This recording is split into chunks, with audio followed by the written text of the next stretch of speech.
Trading cards. Little pieces of paper that both serve as a gateway drug to gambling and can actually be a pretty fun hobby to try and collect for yourself. You know, that's when they're not being scalped to hell and back by some of the most depressing losers on the planet.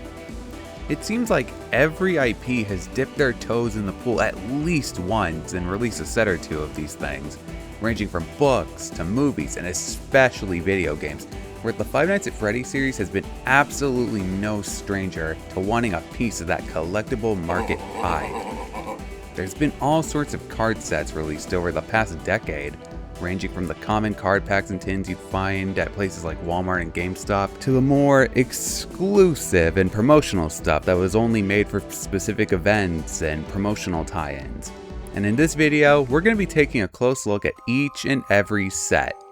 Side note before we begin, I'm only going to be covering card sets that were primarily focused on the cards only. So stuff like Fight Line and the Fat Mojo mystery packs, which both include cards, but they're not really the main focus.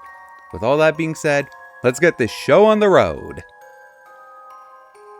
Starting things out, we have the Just Toys set, which released in 2016 and has a whopping 120 cards to collect in total.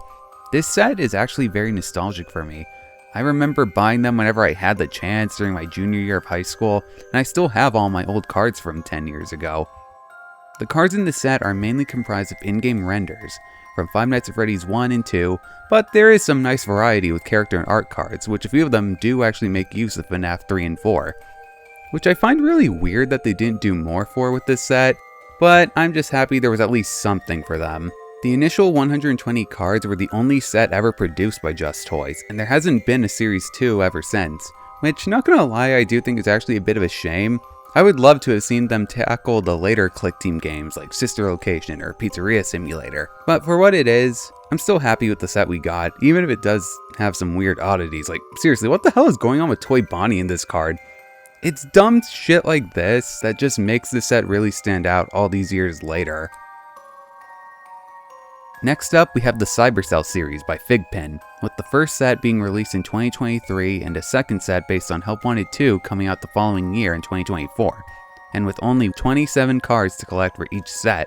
Unlike the Just Toys set, one major difference these sets have is a rarity system. While the Just Toys cards had no set-in-stone rarities and all value was really just dependent on the person, here, now we have cards that are just more rare and harder to find by default. So pray to whatever deity that your favorite characters aren't too hard to find, or at least not too expensive in the aftermarket. These cards are pretty okay, but I will admit they're far from my favorite. I'm just not super big on the whole animation cell gimmick they're going for with this series, which I could see the appeal, and it is neat to take them out of their little casing to admire the full art, or even fold them into a little display. But I just think I have a preference for a more traditional kind of card series. But hey, I can't complain at the end of the day because it was another merch opportunity for Ballora. Releasing also in 2023, we have the Trading Stickers set made by Surreal Entertainment. Despite being advertised mainly as just stickers, I feel like these still count since they're honestly no different than other trading card series that also doubled as stickers, like Wacky Packages or Garbage Pail Kids. I absolutely adore this set. It might actually be my favorite of all the major series. With 60 cards to collect in total, we have a good amount of character variety from across the series. But there are a few odd omissions. Like, what? You mean to tell me that Freddy and Foxy plushies were more important than Toy Freddy or Mangle? Really? Roster nitpicks aside, I also really enjoyed the general layout design for the cards. Certain characters will actually have the logo for their respective game they're from, and with a matching color scheme to boot, which makes it so satisfying when you arrange them into a collection together. All in all, not a bad set, and I'd love to see Surreal take another stab at Fnaf. Plus, this set has 2 Ballora cards. Now we're getting into the real interesting stuff. In the past couple of years, there have been all sorts of promotional tie-ins and events for the series, and with them, they also brought exclusive card sets. First example to start things out is PAX West, which is this big annual gaming expo on the west coast of the US that's typically held in Seattle. Steelwool Studios had been there to promote their upcoming Fnaf games at the time, both in 2023 and 2024 respectively.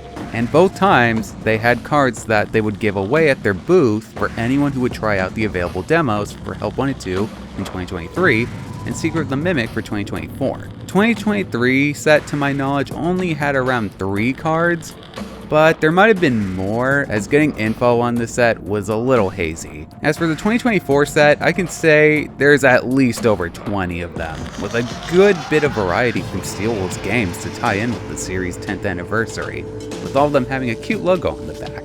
I gotta give a big shout out to my friend Popo, who actually did manage to snag me the Ballora card, because these are not cheap amongst collectors. Moving on, now we have the movie tie-in cards from Dave & Buster's, which for those who aren't in the know is a big indoor arcade and sports bar chain. To go along with the release of the first movie, there was an official collab that was actually pretty neat. They had this big wall display of Freddy, Bonnie, and Chica, and had special limited time designs for the point cards, and of course, another trading card set. How this would work was there would be a new character card released each week during the promotion with a total of 5 to collect in total. I really like these cards. Using the movie poster designs was a smart design choice, and it makes it so satisfying when you line them all up in a row. And on the back, we have a little profile, which gives us some neat little screenshots. Fast forward to 2025, and now we're switching location to Popeyes, who had a collab to promote Five Nights at Freddy's 2 last year. I had no idea these even existed, but I learned about them through eBay listings. Sadly, I wasn't able to buy a pack of these in time for the video though. As you can see, the world of FNAF trading cards is actually a pretty diverse and interesting one, and this isn't even all of them neither. There's still a good handful of different promo cards and sets that I left out, but I might actually cover them in a future video if there's any interest, so let me know if you'd like to see a part 2 down in the comments. But for now, all I'll say is, thanks for watching, and I'm gonna go admire my Ballora collection.